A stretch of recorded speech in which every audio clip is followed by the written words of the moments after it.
Graças a Deus que nos dá a vitória por nosso Senhor Jesus Cristo, não é verdade?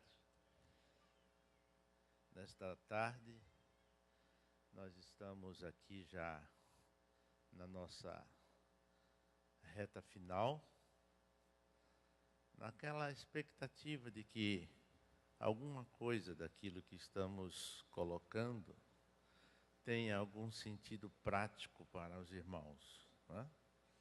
É lógico que nós não estamos aqui dando curso, seria uma incoerência chamar isso de curso. Nós estamos aqui apenas trazendo algumas informações, né? Moldadas em 4 aulas, ou emoldurada em 4 aulas. Obrigado, José. E assim sendo, os irmãos precisam prestar bastante atenção, principalmente aqueles que têm desejo de crescer um pouco mais, se esmerar, se moldar nos parâmetros das exigências naturais de quem quer ensinar, não é? Porque a Bíblia nos diz que aquele que ensina, dedique-se. E essa palavra tem um sentido mais abrangente. Esmere-se, amplie sua infraestrutura, a fim de que possa oferecer aos seus alunos, os seus ouvintes, o melhor de si, né? É interessante como a nossa relação com o ministério, principalmente o da pregação e do ensino, se reveste de uma responsabilidade muito grande de sabermos colocar essa sapiência no colocar a palavra, o conteúdo, requer de nós uma série de itens, entre os quais está a apresentação. Eu não estou falando da apresentação pessoal, embora isso também faça parte. A entonação também, a eleição das palavras, quer dizer, o coloquial também faz parte. A nossa condição psicológica também faz parte.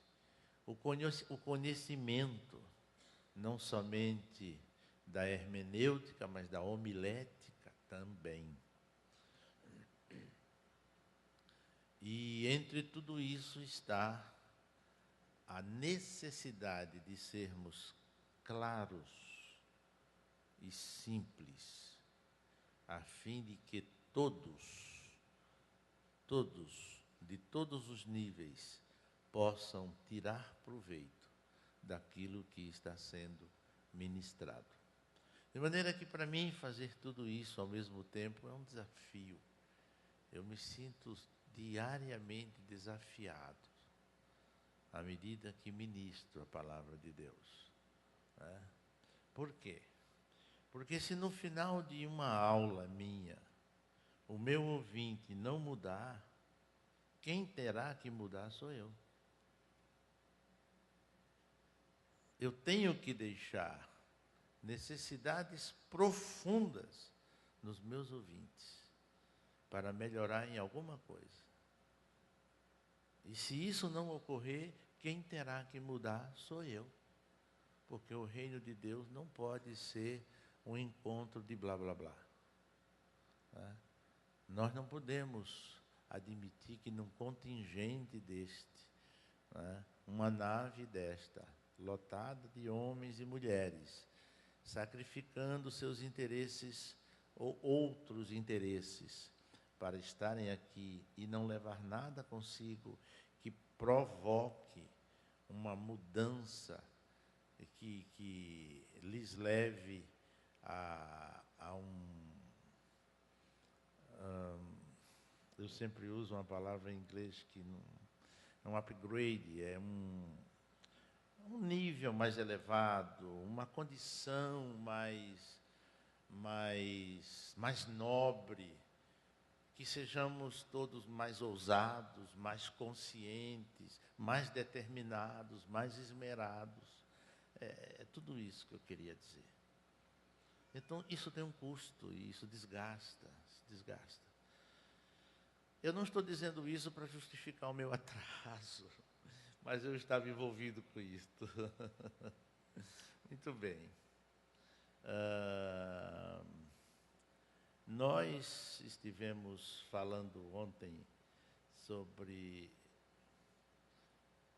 alguns pontos, porém o último deles, muito obrigado, foi quando estávamos falando sobre alguns exemplos bíblicos da educação informal. Informal, entretanto, séria. Informal, entretanto, institucional também. Porque se nós podemos chamar uma casa onde se agrega pessoas distintas, pessoas que às vezes a gente passou a conhecer no primeiro dia de aula. Conhecer entre aspas, né? Porque ninguém, para se conhecer alguém, tem que se comer um saco de sal, né? E demora para se conhecer. Eu sou casado há 40 anos e eu acho que minha mulher ainda se surpreende comigo. Então a gente temos que respeitar o que não conhecemos a respeito dos nossos alunos. E aí reside a preocupação de estarmos pisando em ovos, né? Mas o que eu estava dizendo é o seguinte, é que se uma escola, onde a gente está diante de pessoas que não se conhecem, e a gente assume um compromisso moral, social e espiritual, e principalmente ministerial, para ensinar, para que estes possam ensinar a outros mais tarde, e isso se chama de uma instituição, como não podemos e como não devemos chamar um lar cristão de uma instituição? Se o casamento foi instituído por Deus, uma família não é uma instituição? Não? Almoçaram? Não? Sim ou não? Sim.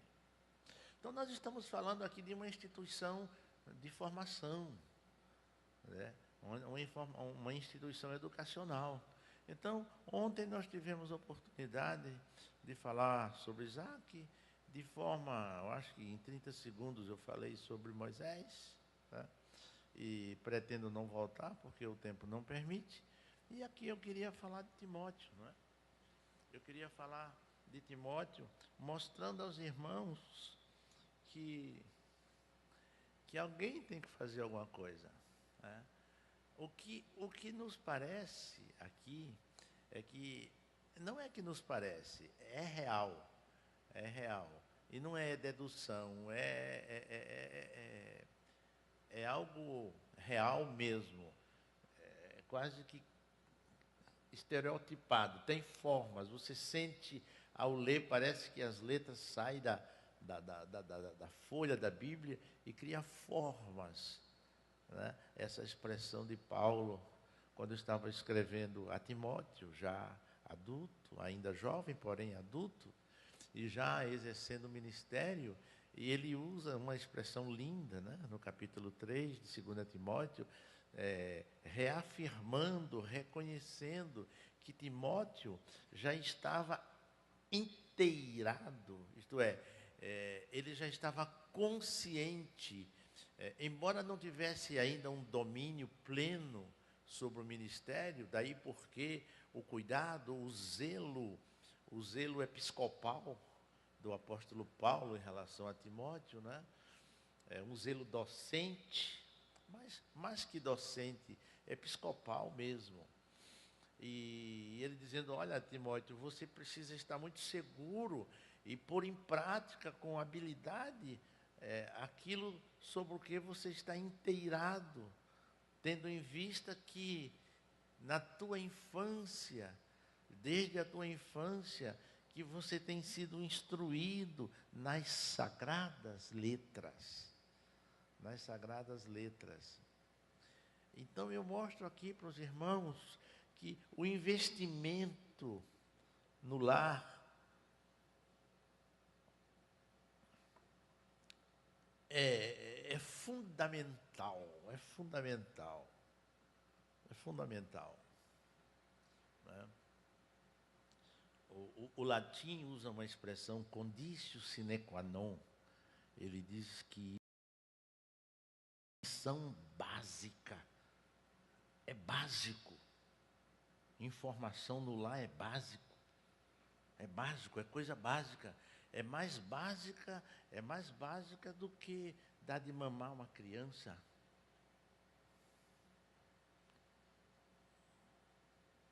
Porque se dá mamar para a criança crescer, para não morrer.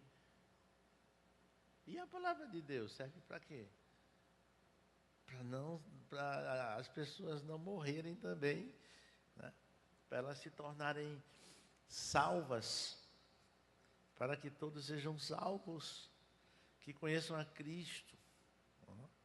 Então essa responsabilidade é muito grande da formação desde a sua meninice, desde o seu nascimento, essa aqui é a verdade, né? E Timóteo foi trabalhado num lar pela mãe e pela avó. O que nos faz entender é que o seu pai estava ausente, não se sabe as razões. Ausente de corpo presente ou literalmente ausente, né? Mas isto não importa, isto não muda as situações. E aqui eu quero me reportar às mulheres cujos maridos ou não são cristãos ou são cristãos negligentes, que acham que a igreja é mais importante do que a família. Abra os olhos. Se seu marido é assim, assuma a ministração, a responsabilidade pela ministração da palavra de Deus ao seu ou a seus filhos. E observe que não é em vão, não é em vão. Foram duas mulheres, a mamãe e a vovó, que tomaram a iniciativa de dar uma formação, infraestrutura, embasamento para um neném, para um garoto que mais tarde veio ser um pastor e que mais que poderíamos dizer, substituto do apóstolo Paulo na igreja onde ele estava. O que é que os irmãos acham disto? A que conclusão podemos chegar? É que quando nós estamos educando alguém, quando estamos semeando em alguém com a palavra de Deus, quando estamos investindo, nós teremos muitas surpresas mais tarde, como eu tenho hoje. Eu fui pastor numa área muito carente da cidade em Curitiba. No início da minha atividade pastoral naquele bairro, eu entrava lá acompanhado. Eu entrava acompanhado para fazer visitas aos irmãos, por causa das dificuldades, a violência E assim aconteceu. Quando eu me tornei mais conhecido, ao invés de melhorar, piorou. Porque a violência se multiplicou, a ponto de morrerem 2, 3 no mesmo dia. Então, tivemos a infelicidade de ver, literalmente. Você se lembra, Joseína, quando nós conversamos com aquele neto do Cardoso, pela última vez na frente do templo, não é? E eu acho, não sei se foi eu ou foi você, que iniciou o diálogo com ele, disse: meu filho, pense no que você aprendeu, pense no tempo que você estava na igreja. Um adolescente, quando era criança. Na semana seguinte, ele foi detonado. Morreu debaixo da cama, escondido, mas foi achado e foi entre outros, né? Mas o que eu quero dizer para os irmãos é que, conquanto isto seja uma verdade, eu tenho uma outra informação para lhes dar. Daqueles meninos e meninas, alguns dos quais eu pus no colo, hoje são obreiros, servindo ao Senhor com alegria, no ministério da palavra, no ministério da música. Estão lá, fazendo a obra de Deus. Então nós investimos e não sabemos o que Deus tem preparado para estes, né, para os quais somos agentes do conhecimento. Então invistam nos seus filhos, acreditem nos seus filhos. Eu estou dizendo isso com muita firmeza, e estou dizendo isso com gratidão a Deus, e estou dizendo isso com resultados palpáveis, porque na minha casa, meus 4 filhos são 4 ministros do Evangelho. Então eu digo para os irmãos que vale a pena, né? Mas eu quero também dizer nesse momento em alto e bom som, que se há algum responsável por isso, não sou bem eu, não. Porque quem mais investiu nesses meus filhos foi a Joseína. Foi ela. Ela tinha disponibilidade. Muitas vezes eu saía de casa às 6h30 da manhã e chegava meia-noite em casa, né? Mas a Joseína segurou o batente. E não perdemos nenhum dos nossos filhos para o mundo. Estão dentro da casa de Deus, ocupados com a palavra, com o ministério da palavra. Viu? Então vale a pena, vale a pena, vale a pena. Foi o que eu disse? Foi o que eu disse? Vale a pena, vale a pena, vale a pena. Bom, os senhores sabem que todo o ensino tem seus princípios, sejam eles quais forem.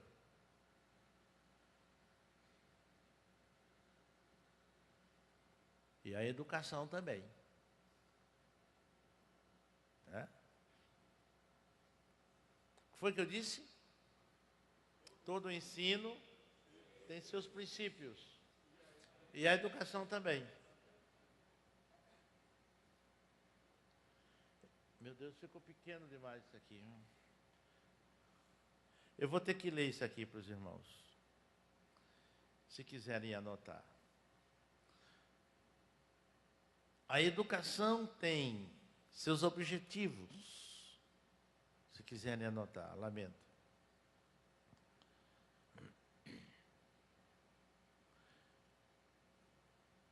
Segundo Timóteo 3, 16 e 17. Tem abrangência. A educação tem abrangência.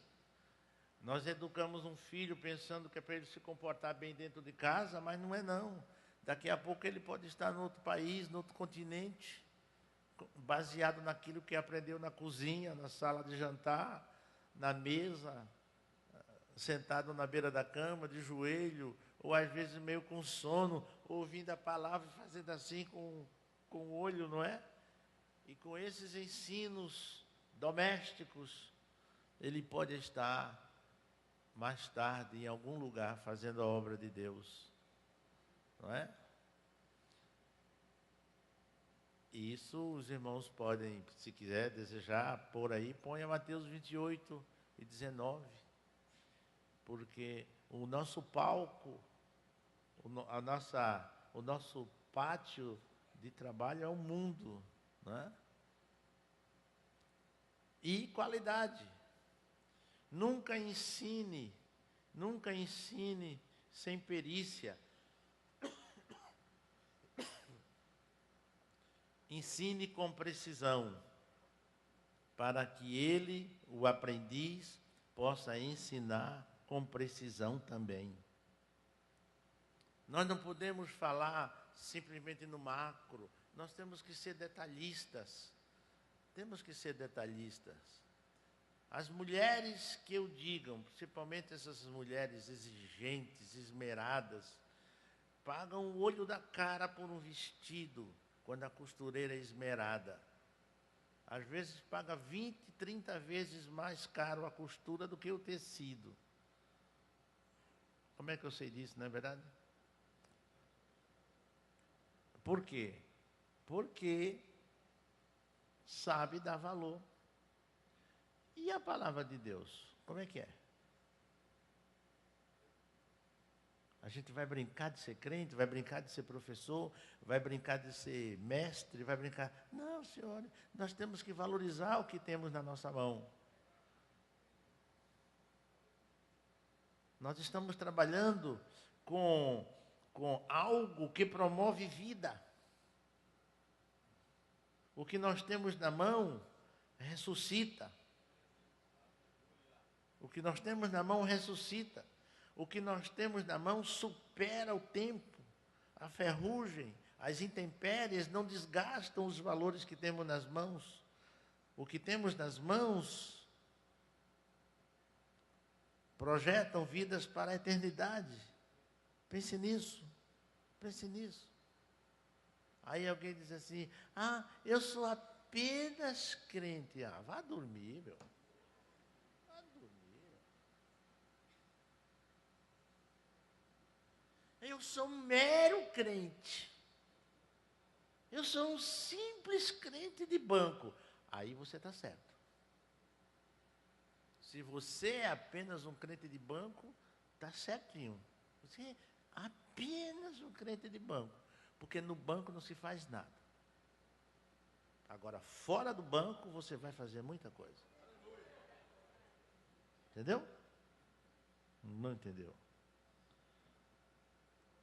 Se isso lhe alegra, eu vou lhe dizer uma coisa. Por falta de conhecimento, por falta de ensino, tem muita gente sentada aqui que faz muito menos do que quem está aí. E muitos que estão aí contribuem para que estes comam. E eles comem e não fazem o que os que estão lá fazem. Eu não estou dizendo daqui de Joinville, eu estou dizendo deste lugar chamado púlpito. Então, não espere ser um pastor para fazer, não. Faça como membro, faça como agente de Deus. Exploda este mundo com a palavra. Faça as coisas acontecerem. Mesmo, mas eu nunca pude fazer um curso. Todo tempo que Deus me der oportunidade para fazer um curso teológico de primeira linha, de nível superior, aí eu vou fazer. Faça agora. Está aqui a prova de que as coisas acontecem sem necessidade de um curso esmerado. Agora, de um curso que você leva a sério, sim. Aí é diferente. Meu Deus, como ficou. A educação como componente da missão da igreja. Se eu puder, eu mostro isso na próxima aula. Eu creio que o tempo vai permitir. Né? E eu gostaria que os irmãos entendessem isto. Que os irmãos entendessem que nós temos que considerar a nossa herança. a nossa herança, de onde viemos, como fomos ensinados, o que nos foi ensinado. Mas tem uma coisa que nós precisamos também considerar, é que a nossa maneira de fazer, que é o que eu chamo aqui de modus operandi, precisa ser vista, considerada e revista, se necessário. Porque se nós percebermos que estamos fazendo errado, que o que estamos fazendo pode ser melhorado, ampliado, polido. Ah, mas eu aprendi assim, vou morrer assim. E pode ter certeza, se não mudar, vai morrer assim. Mas é melhor que reconheça as falhas da sua aprendizagem, busque conhecimento, amplie, dê um polimento no seu conhecimento, procure recursos, procure alguém que possa ajudá-lo, tire suas dúvidas. O que se lamenta é que há muitas pessoas que ele leva consigo uma bagagem de orgulho que de repente Satanás pede para ele, do orgulho. É aquele que sabe que não sabe, mas quer provar que sabe.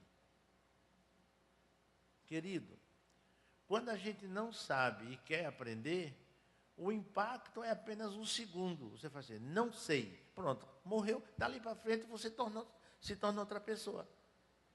Não dá um segundo para você dizer, não sei. Pronto, você vai, alguém te socorre, daqui a pouco você vai saber até mais do que aquele que te ensinou. E vai fazer muitas vezes mais do que aquele que te ensinou. Basta ser humilde, não é? Mas nós temos também algo que precisa ser visto e, se necessário, revisto. As nossas práticas litúrgicas. Deixa eu dizer uma coisa para os irmãos. Está todo mundo sentado? Se o desodorante permitir, faz assim, ó. Faz. Isso, permitiu, isso, que legal. Agora respire fundo, assim, ó. Fizeram? Você não fez, não. Faz comigo. Você, rapaz. É você mesmo. Está pensando o quê? É você mesmo, vai. Ou você não respira. Porque se você não respira, você é uma estátua. Mexe o pescoço aí para ver se você está vivo. Tá. Ok, todo mundo respirou? Vou dizer um negócio. Não caia do banco. Mas tem crentes, irmão, aliás, tem pessoas que são mais assembleianos do que crente. Deu para entender? Foi o que eu disse? O que quer dizer isso?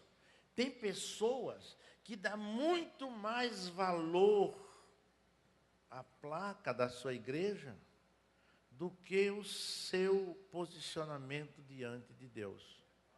Ele se ancora na razão social da denominação e parece que ele está blindado.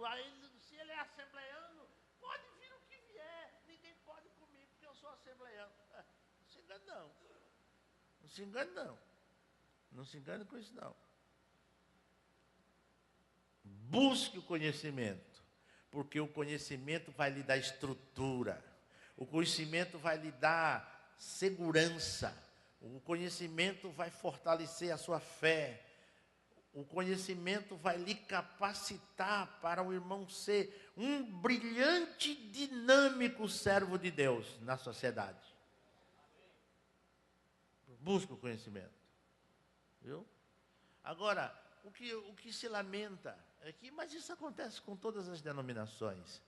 É que uma vez que eu estou falando de denominações, eu queria falar também de uma terceira situação. É que no nosso modo de fazer as coisas, nós temos ganhos, em relação a muitas outras denominações, mas também nós temos perdas. Agora, é claro, nós temos muito mais ganho do que perdas. Mas nós, assembleanos, nós líderes, infelizmente, não temos tido a humildade de rever as nossas perdas. Eu vou levantar só uma. Eu vou levantar só uma. Das nossas perdas em função do nosso modo de agir. É o que eu chamo aqui de modus operandi. Se todos os que levantam a mão para aceitar Jesus permanecessem conosco, eu acho que o mundo todo era salvo. Aqui está um ponto crítico, onde nós falhamos. E muitos de nós sabemos onde falhamos, mas nós não temos a ousadia de mexermos na estrutura funcional da igreja. Eu não estou falando da igreja de Joinville, não. Eu repito o que eu já disse aqui umas 5 vezes. Eu estou falando da nossa denominação, da estrutura denominacional. Pelo menos no Brasil é assim. Eu conheço outros países onde a Assembleia de Deus tem uma outra dimensão, tem uma outra dinâmica, e não se perde tanto crente. Nós perdemos. Eu vou dar um exemplo de uma das razões pelas quais a gente perde. Um dia, um pastor ingenuamente disse: olha, meu fulano, domingo o senhor prega, tá bom? A do púlpito fez: não, senhor, pregue o senhor que ganha para isso.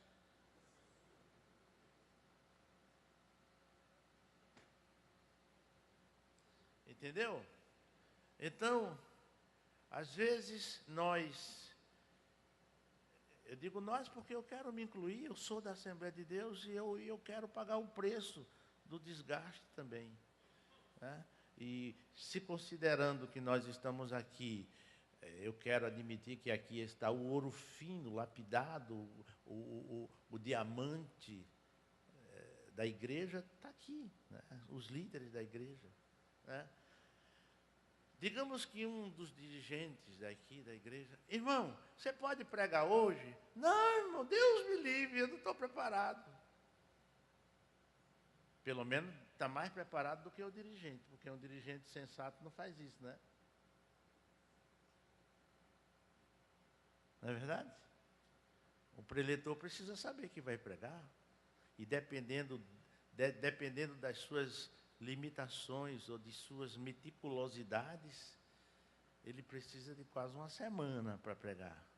Eu tenho sermão que faz 15 anos que eu estou construindo e ainda não preguei porque acho que não está bom.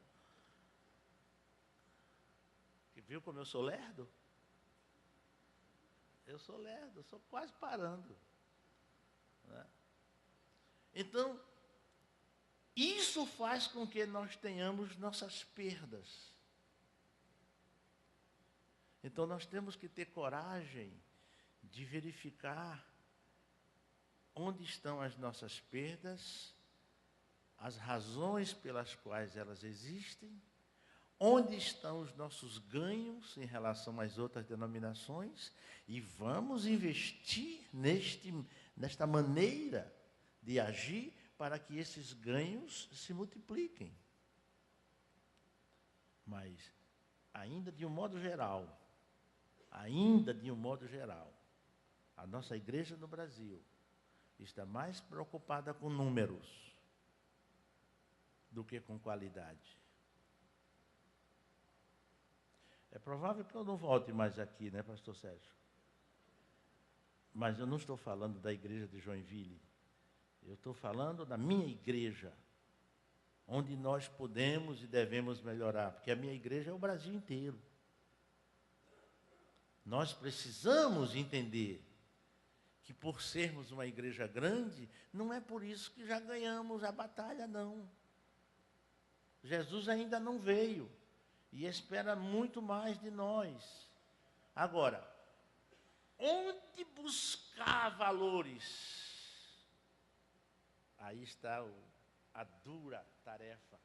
Onde buscar valores para o santo ministério do ensino? Onde buscar os capacitados? Onde buscar as pessoas sérias? Onde buscar as pessoas responsáveis? Onde buscar as pessoas fiéis?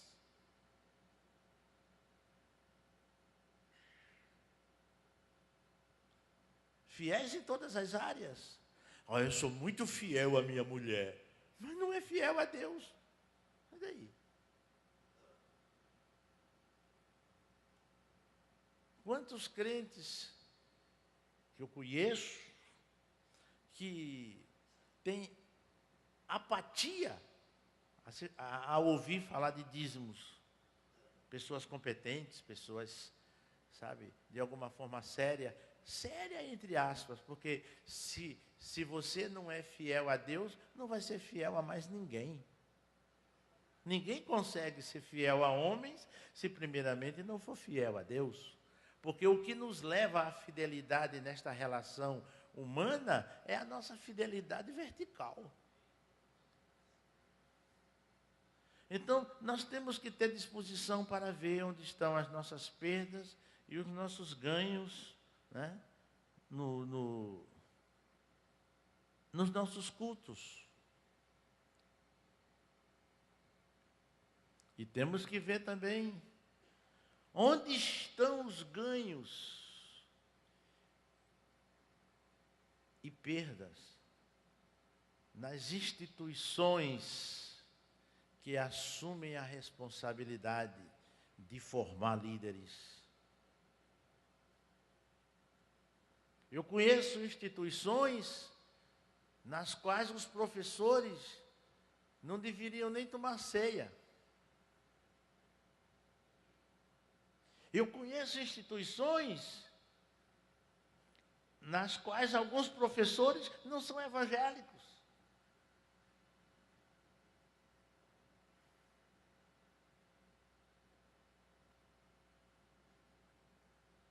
Isso lhe traz algum incômodo, não traz? Eu sei que traz. Mas eu estou partindo da premissa que estou falando para quem tem estrutura para ouvir. Eu estou partindo dessa premissa. Né? Eu quero que os irmãos saibam que eu não tenho disposição para, num culto público, falar um assunto desta magnitude. Não posso. Mas nós precisamos oferecer aos nossos indoutos, que têm sede pelo conhecimento, pelo esmero, pela qualificação, aquele que tem chamada para o ensino, que venha se aprimorar por meio de pessoas competentes, comprometidas com Deus, com a sua palavra, que não preencha o tempo e que não venha falar daquilo que é sua ideologia. Nós não estamos aqui para pregar nem ensinar ideologia, nós estamos aqui para ensinar teologia, mas uma teologia bíblica, uma teologia que possa se chamar de teologia aplicável. Não estou falando de teologia aplicada, mas aplicável. E aí que entra a dificuldade para se encontrar instituições cujos professores têm o que oferecer. Às vezes, são bons crentes, bons homens, mas o aluno entra e sai pensando que sabe, e não sabe. Eu dou glórias a Deus porque eu não conheço nada sobre Joinville. Porque ninguém vai pensar que eu estou falando de Joinville. Deus me guarde, eu sou doido. Eu não sou doido. Eu quero falar agora da necessidade de conhecermos a razão existencial da igreja. O que é a igreja? Por exemplo, irmão, vamos no culto. No culto. Vir ao santuário não é ir no culto. Vir no culto, claro, tem quem venha no culto. O que significa vir no culto? Vamos ver o que é que acontece lá. Vamos testemunhar o que está se passando lá. Quem vem no culto não participa, não adora, não louva. Pode ofertar, pode dizimar, pode cantar, pode ouvir, mas não cultua. Porque ele só veio no culto. Ele não veio adorar. Não é? Então, nós temos que ensinar aos nossos ouvintes, aos nossos alunos, como deve ser sua postura, quer dizer, como o crente deve se postar na vida cristã. A Assembleia de Deus, como qualquer outra igreja, não pode ter, isso aqui é mais um membro, está certo que é membro, isso é mais um crente, está certo que é crente, mas ele tem que ser um membro eficaz, um crente eficaz, um adorador eficaz, um servo eficaz. E isso não acontece do dia para a noite, isso leva tempo, isso leva tempo. E o que faz um crente crescer é a palavra, é o conhecimento, é o conhecimento. Só que aquilo que eu disse ontem, o conhecimento tem um preço altíssimo. Porque depois que a gente aprende, não tem mais como ser o mesmo. Porque vai ter que ser cobrado para pôr em prática aquilo que está na teoria. Tem que sair da teoria para a prática. E se não pratica, se não faz, aí o castigo é maior. Não é? Porque a Bíblia diz que Deus considera um erro. Meu povo erra por não ter conhecimento. Agora, imagine se Deus fosse dizer a respeito dos que têm conhecimento e não põem em prática. Aí a coisa fica séria. Mas a instituição é também uma agência de Deus. É por meio dessa agência que Deus faz as coisas acontecer. E nós temos que tomar consciência disso. E Deus não faz nada com as suas mãos. Deus faz com as nossas. Faça assim comigo, faça assim comigo. O que Deus faz na terra, diga comigo. Olha para as suas mãos. O que Deus faz na terra, quer fazer com essas mãos. Deus quer explodir Joinville com as suas mãos. Não diga, nunca diga aquilo que aquele irmão disse. Prega o Senhor que ganha para isso. Não diga mais isso. Aliás, nunca diga isso. Viu? Deus quer fazer as coisas acontecerem com as nossas mãos. Diga outra vez. Deus quer fazer as coisas acontecerem com as nossas mãos.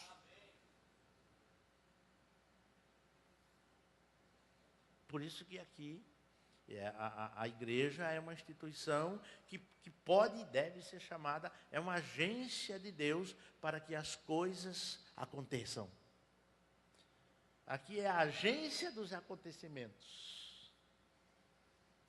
Já pensou se cada dia os jornais da cidade tivessem uma notícia a respeito da Assembleia de Deus? Ih, aconteceu. E tinha um grupo, não sei de que bairro lá, e pregando e tal, e gente chorando. Tem alguma coisa acontecendo. Mas que bom que fosse. Claro, eu não estou dizendo que não haja, mas precisa haver com impacto. As baladas não geram impacto? Os jovens todos sabem quais são na concepção deles, né? As melhores, entre aspas, as melhores baladas na concepção deles, né? O melhor bar na concepção deles. Não é verdade?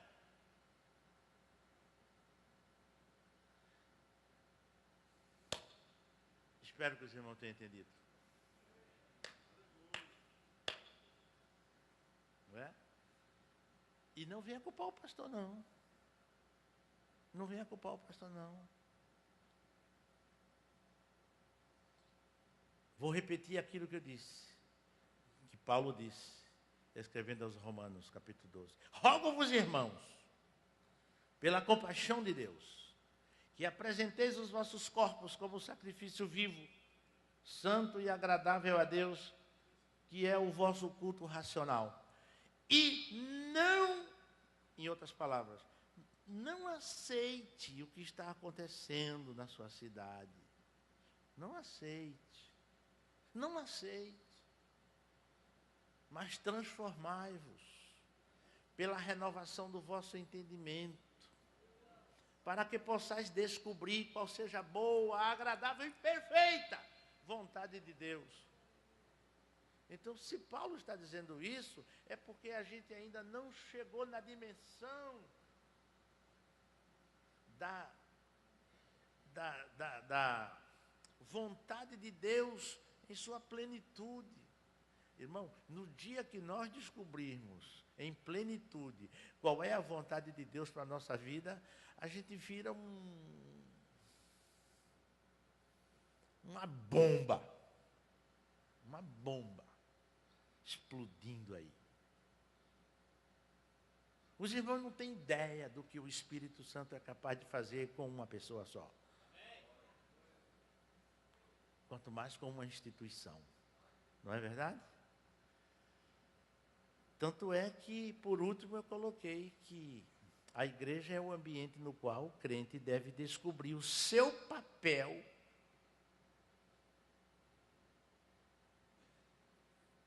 por meio do ensino. Eu acho que terminou, né, pastor? Eu prometo que na próxima aula eu vou usar o meu melhor, bem entendido,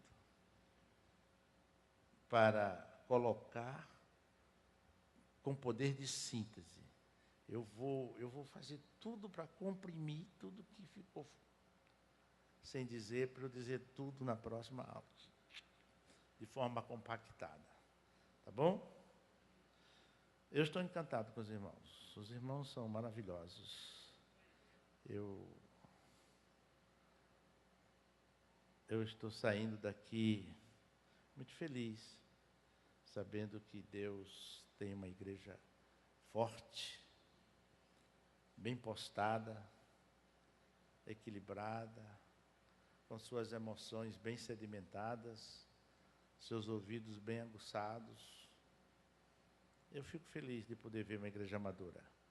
Que Deus abençoe os irmãos, em nome de Jesus.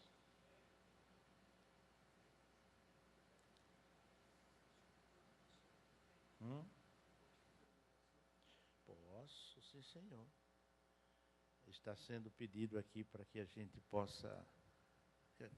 faça uma oração, e eu peço à igreja que fique em pé.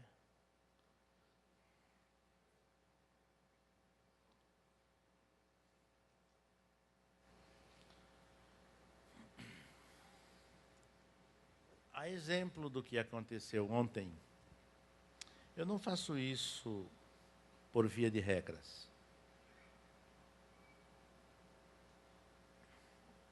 Mas agora que nós estamos afunilando o nosso material, estamos saindo do abrangente para a boca do funil, não é? Eu admito que tenha sido claro a respeito do que o ensino é capaz de promover, como também, por outro lado, o que a falta do ensino pode provocar. Se há alguém entre nós que deseja se aprimorar, mas não só isso, mas se comprometer a fazer as coisas acontecer por meio da aprendizagem da palavra de Deus, se Deus tem lhe tocado no coração para que alguma coisa seja feita por suas mãos, e isto ainda não está acontecendo, queridos, você é meu convidado. E eu quero eu quero impor as minhas mãos sobre sua vida. Eu quero dizer uma coisa talvez dura de ser dita e ouvida, mas eu quero dizer com muito respeito aos irmãos. Depois que se ouve a palavra de Deus, ou se melhora, ou piora. Ou você melhora, ou você piora. Porque a palavra de Deus, depois de ministrada, não deixa o seu ouvinte neutro, não deixa. E o Espírito de Deus não quer que o irmão saia daqui pior. Se o irmão entende que precisa melhorar, se esmerar, e deseja ardentemente melhorar, não há nem sexo, nem idade, nem condição. É só o irmão querer. Deus quer faz tempo.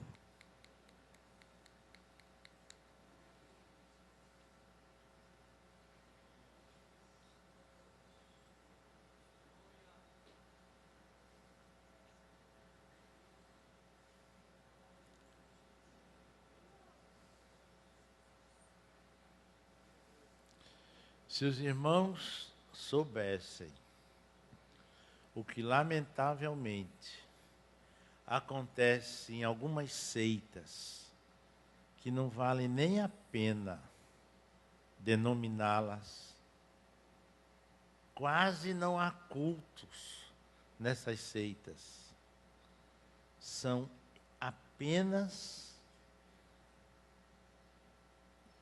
reuniões de treinamento para se conquistar vidas para suas filosofias, que eu não chamo aquilo de evangelho, suas filosofias, vãs e falsas filosofias. Nós temos aqui, semanalmente, agências de ensino, departamentos de ensino, cultos de ensino. Ninguém paga para vir ouvir o seu pastor no culto do ensino. Ninguém paga a um professor, eu não estou dizendo isso cobrando de ninguém mudanças administrativas, não. Mas eu estou dizendo que ninguém paga a um professor de escola dominical que se esmera, que às vezes passa a semana inteira pesquisando para dar o seu melhor a respeito daquilo que está escrito. Os irmãos não têm ideia de quanto me custa preparar uma lição de escola dominical. Tem revistas que eu passo um ano me batendo para escrever 13 lições, porque me preocupa o que o meu aluno vai ler.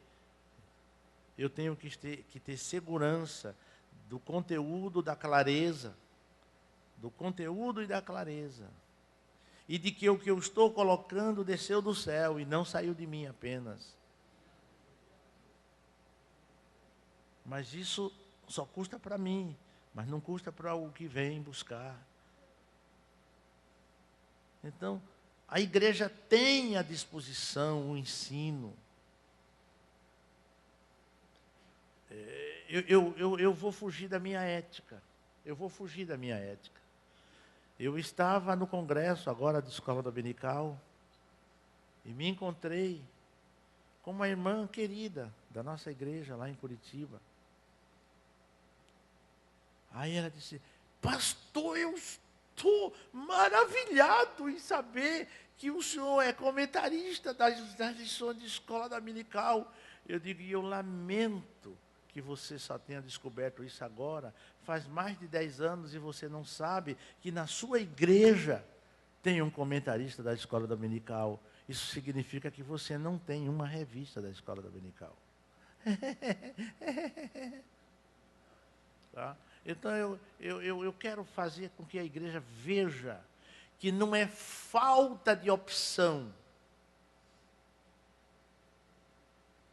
A igreja tem infraestrutura para oferecer conhecimento. Não tem quem não quer.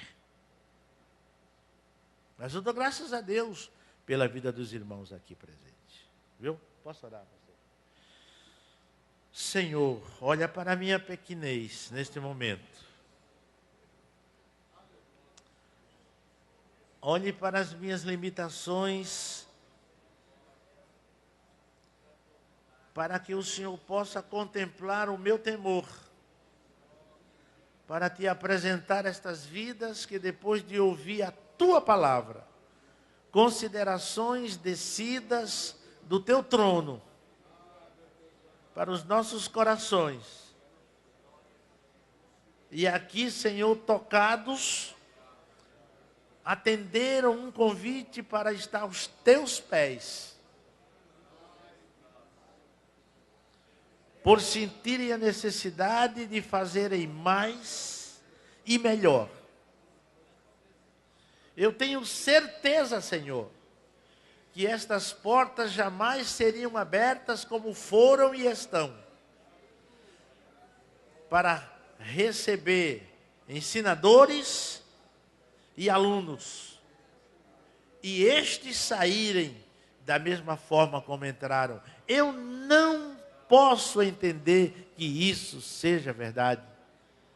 Portanto, Senhor, eu estou seguro de que o Senhor está interessado nestas vidas aqui. Estou seguro do que o Senhor está tocando em seus corações, em pontos específicos, para mudar a estratégia ministerial dos teus filhos. Eu tenho certeza que a tua igreja está sendo enriquecida com este evento, Pai. E o meu pedido é que esta igreja tenha frentes que promovam resultados qualitativos e quantitativos para o teu reino. Usa estas vidas em nome de Jesus, que vive e reina para sempre. Amém.